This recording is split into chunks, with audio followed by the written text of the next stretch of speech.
wakazi wengi wa Iringa vijijini tunalima sana mahindi, lakini pia tunalima sana maharage pamoja na mboga mboga.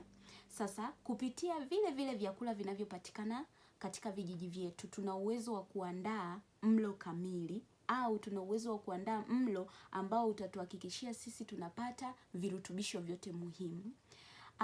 Kwa haraka haraka ninaweza nikatengeneza sahani ya mlo kamili kutokana na vyakula vile ambavyo vinapatikana vijijini. Kwa familia inayonisikiliza ambayo inalima mahindi, inalima maharage, lakini pia mboga mboga zimeota mashambani, anaweza akaandaa mlo wake kamili kwa kufanya namna hii.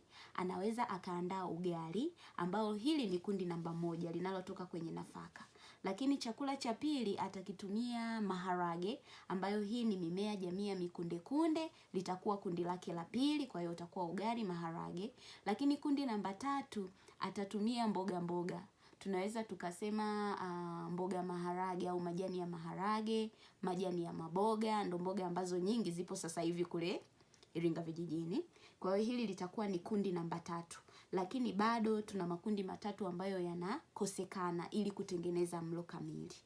Lakini katika mapishi yake nina imani atatumia mafuta. Kwa hiyo katika kuandaa chakula chake, kama mama atatumia mafuta, basi atakuwa ameliweka kundi namba 4.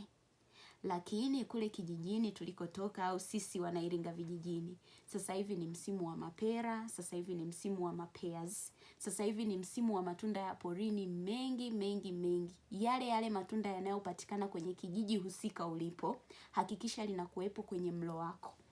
Hilo litakuwa kundi namba 5, ambalo ni kundi la matunda. Lakini tusisahau kundi moja ambalo ni kundi la muhimu kabisa.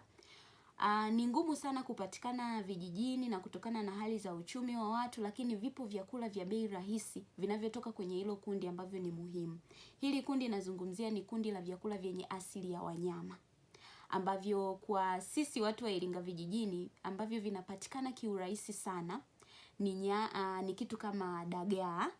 Zipo kwa urahisi na zinauzwa nadhani kwa bei ambayo kwa kweli kwa kipato chetu watu wa Iringa vijijini tunaweza tukazipata. Lakini pia unaweza ukatumia mayai, unaweza ukatumia maziwa, ukikosa basi unaweza ukatumia samaki. Lakini kuna kingine ambacho kipo Iringa ambacho ninawasifu sana watu wa Iringa vijijini.